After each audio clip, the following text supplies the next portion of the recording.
Mara ecosystem is famed for its wildlife and unique landscape. Two white rhinos, one called Queen Elizabeth and the other called Kofi Annan, are among the newsmakers of the Mara animal kingdom. Mark Namaswa was in the Mara and spent some time with the two white rhinos. Take a look. Olchoro Conservancy is one of the 14 conservancies straddling the Mara ecosystem. Our team is in the area to have a look at the rare white rhinos that have called this locality home.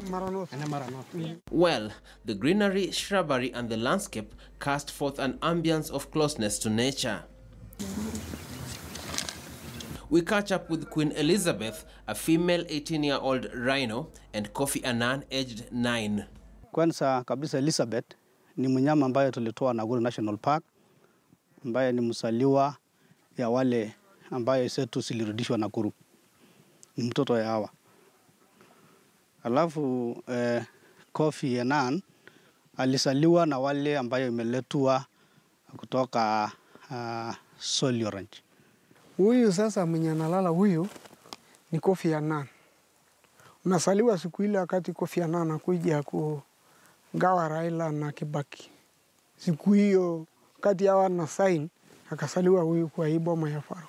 At a distance, the two look almost identical, but Kofi, it seems, has coincidentally taken after his namesake, former UN Secretary General, and his achievements in the country in 2008. Ukimuita kwa majina anajua, especially Kofi. Elizabeth imekuwa friendly kidogo, lakini bado ni wild kiasi. Olchoro Conservancy came into being in 1992. Initially, animals such as lions, leopards, hyenas, elephants and gazelles were natives of this location. Rhino ya kwanza zililetwa hapa 1993. Zililetwa rhino mbili kwanza kutoka Lower Down, ambayo kwa nakumbuka jina ya moja inaitwa Juma na Chepkony. Initial attempts of stocking the conservancy with rhinos in about 3 waves were thwarted by the presence of tsetse flies, which also spread Nagana, a fatal disease among livestock. Later, through government intervention, the 2 rhinos out of the initial herd have been able to adapt well. I'm told the major difference between white rhinos and black ones is the shape of their mouths. White rhinos graze and have wide mouths, while black rhinos browse from trees and have narrower pointed mouths. However, the ever-present threat of poachers who target rhino horns means Elizabeth and Kofi have to be under armed security surveillance around the clock. Sisi inagawana mara kadhaa. Iko wale wanaenda patrol ya mguu, iko wale wanaenda patrol ya gari, iko wale wanaenda patrol ya mapikipiki, na wale nafuata. Hawakienda mbali, gari naamuka nafuata. Their residence, known locally as a boma, illustrates the keenness with which security is taken. A sturdy wooden fence, fortified by an electric fence, but there's much more. Now, this is the watchtower, a raised platform right in the middle of the sleeping quarters of the rhinos. Now, from this point, you can be able to see beyond the fence, and you can also be able to see the sleeping quarters of the rhino. So the officer in charge can be able to locate and spot any danger that's posed against the animals. So in case of any emergency, he can be able to sound the siren and be able to call other officers into action. And this is an aerial shot of the boma from Kileleone Hill, the highest point in the Mara. With just 2 rhinos, conservancy officials are a proud lot, intimating that plans are underway to introduce more rhinos. Other conservancies, the other comes from other conservancies come to Olchoro, not really to do game drive, but to come and just see the rhino, because you are guaranteed that when you come to the Mara, you'll be able to see the rhino. Which also we charge some money for that, which is not so much, just $5 per person. And yes, it's not a lot, but we charge something for that. For now, we leave Kofi and Elizabeth to their own animal devices. Wait. Remember, it's almost 6 p.m., about time they headed to their sleeping quarters after a good day out in the Mara. Mark Namaswa, KTN News, Masai Mara. Considered both beautiful and respectful, the long flowing gowns known as dera are becoming more and more popular in the coastal region. Tobias Chanji brought us this report from Kwale County on the rising popularity of this garment. Some walk in it, some dance in it.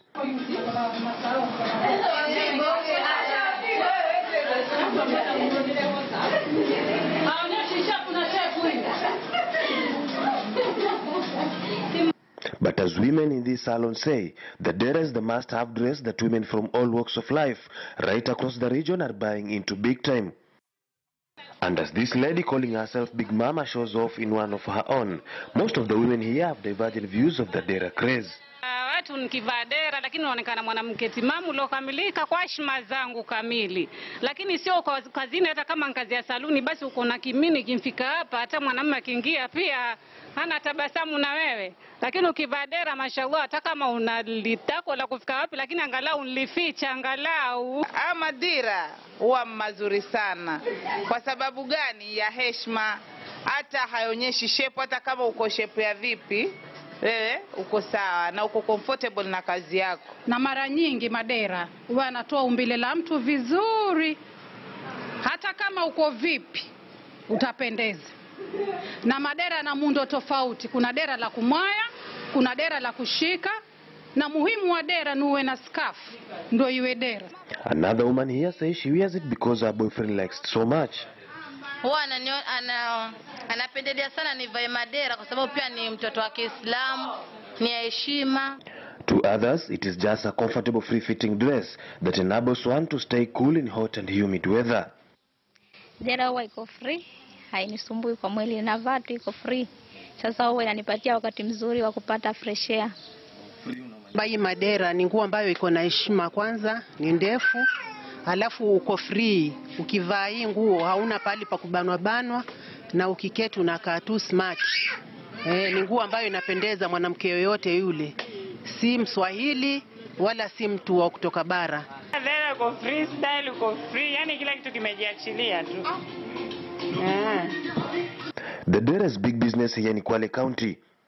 Out of every 5 shops that sell clothes in Diani town, 3 stock the dera, and as we found out from both the sellers and tailors, it is a booming business. Madera bila mtandio nauza 350, ikiwa na mtandio nauza 550. Ndio nguo zetu rasmi zaenda, wasichana, wamama na watoto pia wanavaa. So high is the demand that roadside vendors now hang the dress on all available spots on roadsides and on the street in Diani. Both Helen Nyambura and Janet Katiku buy the deras for 230 shillings from Mombasa and sells the same for 500 shillings or more if it is true. Kulingana na customer, kuna wengine tunauzia 500, wengine tunauzia 700. Mtalii hatuwezi kumuuzia kama Mwafrika. Tunaelewa? However, those with the tailoring skills like Halima Saif make more profits as they sell them for up to 1,500 shillings after buying a piece for 250 shillings. She says that some ladies give their own prescriptions, like if they want them tight or loose. At one of the roadside shops, we also meet foreign tourist couple who are bargaining for the same.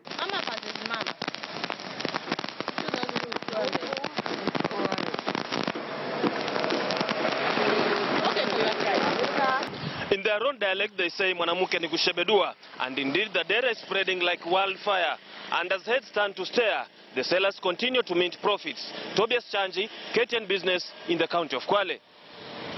With the continuing exploits in the oil fields up in Turkana County, Kenya is gearing up to become an oil-exporting nation. Our business reporter Abby Agina went into a discovery mission of the oil fields and explored some of the opportunities and challenges of the Black Gold Mission. Turkana County is known to many as a desolate region characterized by drought and hunger. The semi-arid area is home to the second largest pastoral community in Kenya. But beneath the barren land, a rare commodity lies: the black gold. People have just spent $1.5 billion drilling holes in the ground, finding oil. Oil discoveries have happened in many other countries. I think we're coming in at a very opportune time in Kenya. The Ministry of Energy has taken the very early initiatives, first of all, to set the legislative framework right. This follows several years of exploration by British oil company Tullow. The oil discovery catapulted Turkana to the international map and is rapidly transforming a once sleepy town into a key center of attention for investors. We want to continue to be a diversified economy, even if we have oil. Oil will just be another addition to that diversified economy. In this journey over the last 5 years, we made significant transformation to the people and community in these areas that we work in.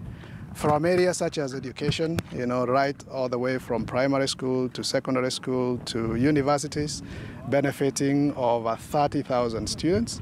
The Turkana Basin has been found to have commercially viable crude oil, which many say is a boon for Kenya, which is a net importer of petroleum products. We are only going to be a crude exporting country in 2020.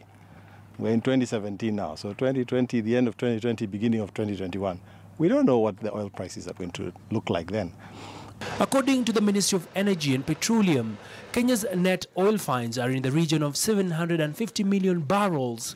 With a barrel of crude oil now retailing at an average of $56, Kenya is staring at about 42 trillion shillings of revenue to the national government once production starts. One of the things that we've really been taking care of is to make sure that we have the legal infrastructure that's there.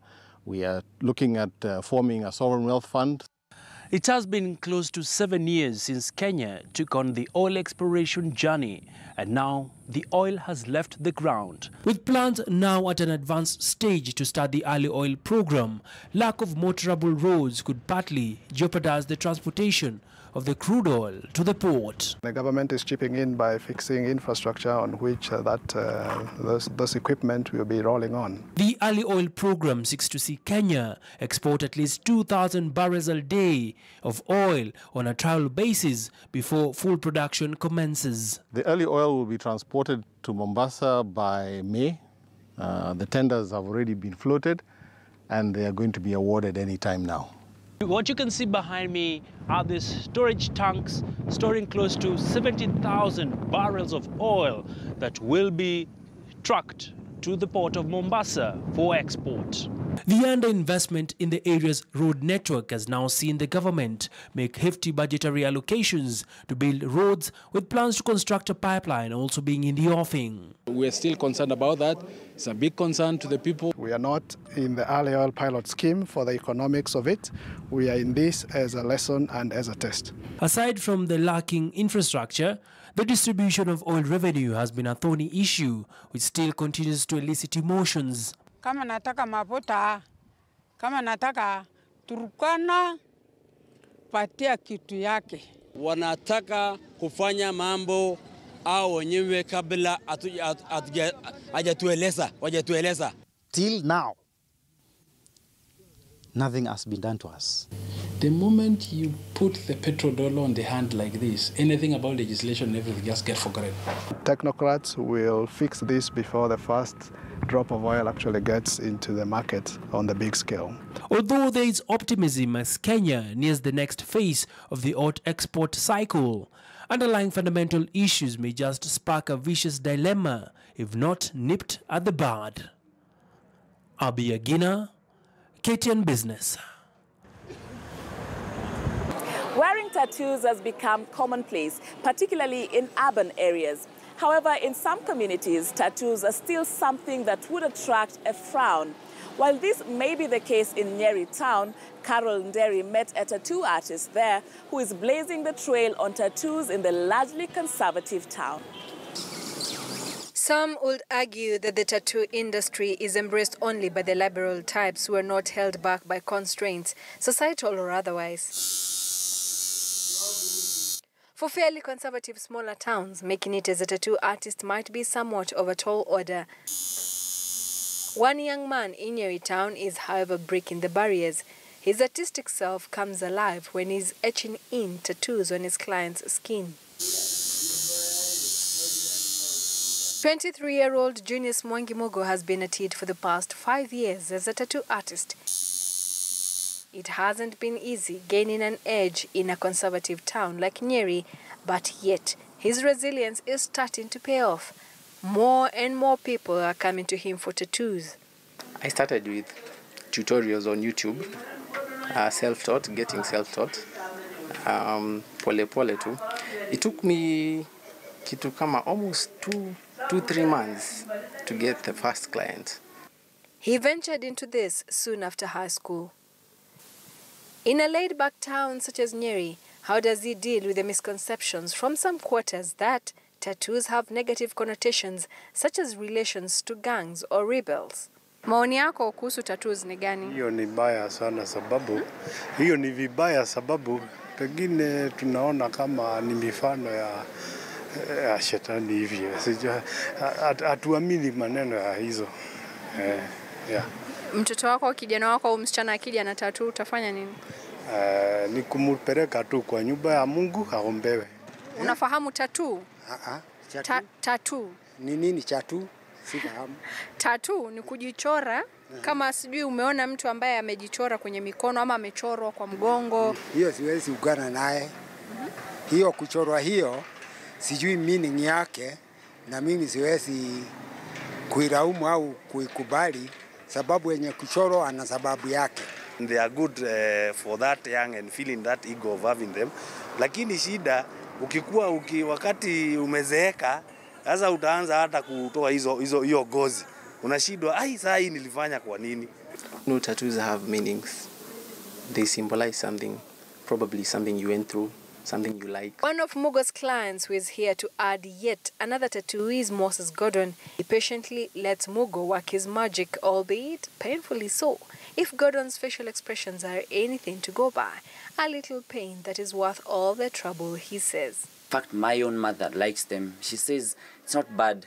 She knows me. She cannot judge me. She cannot say I cannot change to be a bad person because I put tattoos or not.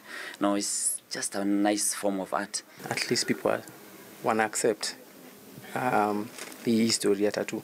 And tattoo pays my bills. And if it pays my bills, I don't think it's something bad. The least you can part with at his tattoo studio is 1,000 shillings, but it costs more if the tattoo is bigger and more detailed. It is a form of art that requires mastery and perfection, and he is urging young people to pursue the talents instead of whining about joblessness and despair.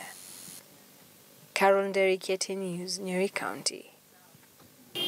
When the weekend comes along, many probably wind down their evenings while sipping some nice cold drink at a local joint.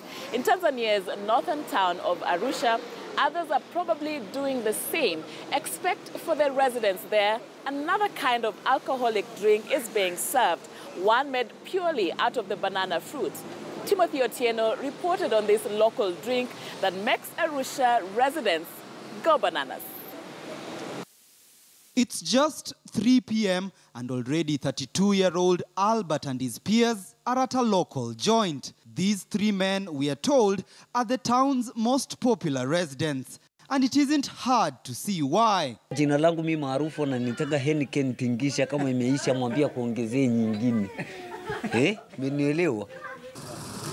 Their popularity is partly due to the fact that they converge here ever so often to consume a drink that is one of the most renowned in Arusha. The drink known as Raha brings joy to the residents simply because it's purely made from the banana plant. This factory is the genesis of the crave. Here, both men and women work long hours to ensure their product is up to the standards it's well known for. There are about 400 plus workers who have been employed in this company. And the dedicated staff follow a strict manufacturing process which begins with mashing ripe bananas to form a thick paste. The paste is then transferred here, the boiling room. What exactly happens at this particular area? Yeah, what is happening here is boiling banana, so to extract the juice. So banana is boiled by mixing it with water, then at 100 degrees centigrade. To boil, then we extract the juice. The juice extracted from the process, which takes about 6 hours, is then mixed with 3 main ingredients: sugar, water, and yeast. After which, the mixture is stored into these fermentation tanks for between 10 to 15 days. On average, the factory produces 4,000 crates a day, with each crate containing about 24 bottles of the delicious liquor. The banana plantation, that is the source of the banana, that is a fruit to many, a delicacy to some, and perhaps to even a fewer people, the flavor of an alcoholic beverage that is making some residents here go bananas. Adolphe Olomi is the brain behind the unique drink. Having started large-scale production of banana alcohol more than 7 years ago, his recipe is sending more and more people to local joints. Kinywaji kizuri sana, na ukweli yani ndo kinywaji ambacho mimi huaga yani ndo nakipendelea sana, kwa sababu ubora wake ukweli uko kiwango cha ambacho kinastahili. This product is made and tailored to low-income people. And for that reason, it is low cost in its production and the price is very low. At just 500 Tanzanian shillings, about 25 Kenya shillings, you get a bottle. Perhaps the reason why people like John Anthony, a retiree, can afford the drink almost on a daily basis. Hii miaka mingi sana. Mimi na miaka 60 hapa nilipo. Nakunywa hii pombe. The brewing process requires between 600 to 1,000 kilograms of bananas daily. The drink, with a 10% alcohol level, comes in 3 flavors: Raha Poa, Raha Regular, and Raha Gold. And if you ask these men, they'll tell you each is as good as the next. Timothy Otieno, KTN News. Well, and that's where we come to the end of this edition of Replay 2017. Many thanks for watching. My name is Sharon Momanyi. I'll see you again next time. Bye for now.